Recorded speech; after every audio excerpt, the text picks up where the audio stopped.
Okay guys, so we recently experienced a decently large windstorm, so today is going to be a compilation showing all the damage.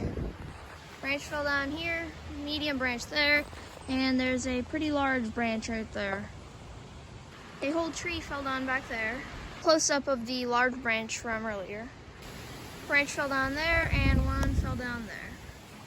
A giant dead tree, like half a tree fell down here. There's chunks there, chunks here, here and here. And just for size comparison, here's my hand and there's the trunk. So it's a pretty substantial size here. Definitely capable of squashing someone. Big dead branch here by the pond. Half of the top of a tree fell here, it just split off. Another large section of a tree fell off from there. And last but most definitely not least, an entire tree fell down here next to the compost bin. It just fell all the way back over to here. That's like 40 feet.